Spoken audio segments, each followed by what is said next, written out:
guys, it's Jane and welcome to Mystery Monday. Now, for today I've just got a really quick review of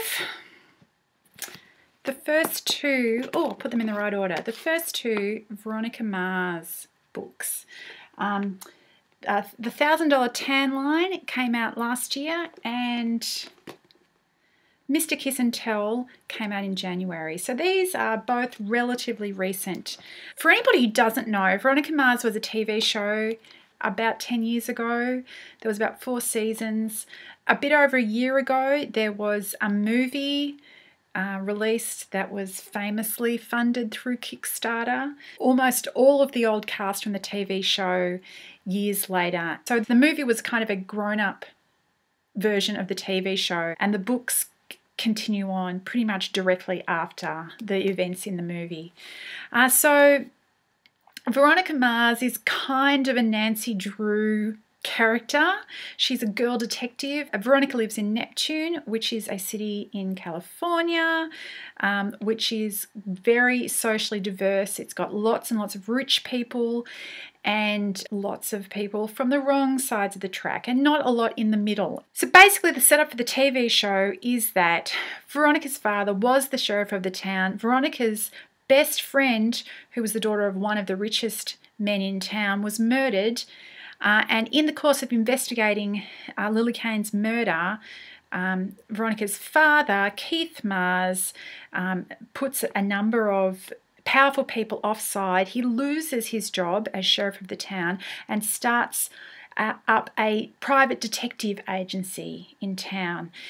Veronica ends up working for him. Her part-time job as a high school student, this is in the TV show, is as a private detective working under her father. In the years between the TV show and the movie, Veronica has left Neptune and gone to study law. At the opening of the movie, she's just qualified basically as a lawyer, but is called back to Neptune because her one-time boyfriend, Logan, is implicated in a murder. And that is the story in the movie. Now, these books, as I said, this first one, the $1,000 Tan Line, takes up pretty much directly after the events of the movie. So Veronica's back in Neptune. Her dad was actually injured in the course of the movie and can't work. And in this book, the idea is that Veronica is trying to keep food on the table and the doors to Mars investigation is still open. So she is running the private detective firm while her dad is out of action. He wants her to do that until he's better and then go back to her previous life as a lawyer. He doesn't want her hanging around in Neptune. But it looks to me like that is actually what's going to happen. This first one, the $1,000 Tan Line, is really quite a solid mystery story. But it probably is one for the fans. If you don't know the ins and outs of the characters and all their backstory, I'm not really sure how attractive a prospect this is. As characters are introduced, the book does give you a little bit of backstory on them, but really it's such a well-developed world from the TV series and then from the movie that I imagine it would be pretty difficult coming in cold to these. However, having said that, if you are a Veronica Mars fan, this is actually a really quite well done spin-off. As spin-offs go, this is top-notch. The story in this one is centered around spring break. So there's a whole bunch of partying going on in town after a massive Gatsby-esque kind of blowout party. One of the visiting co-eds goes missing.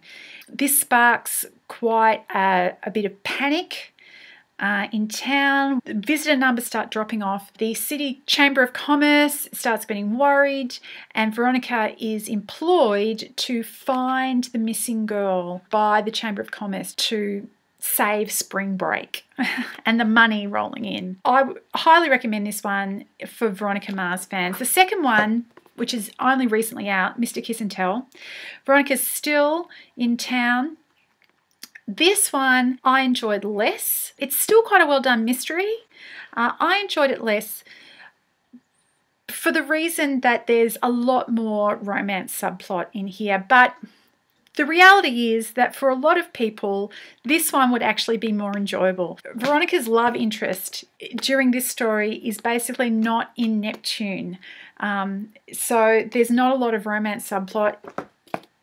In this one, he's around, and so there's a lot more of that going on. And for a lot of people, fans of the show, that is going to be a big draw card for this one. It still was a reasonable read, and I'm still perfectly happy to look at another one when it comes around. But this was much more fan service than the first one. Anyway, that's it. Basically, if you are a Veronica Mars fan, what I'm telling you is that this is not going to spoil it for you. Basically, these are not going to be major disappointments. They're going to make you hate yourself and rethink your Veronica Mars fan status. If you're not a Veronica Mars fan, they're actually a decent TV show. So if you wanted to look at a few old episodes or maybe just catch up with the movie before having a look at this, I would suggest doing that before jumping straight into the book. That's it for me. I hope you're all well, and I'll talk to you later. Bye!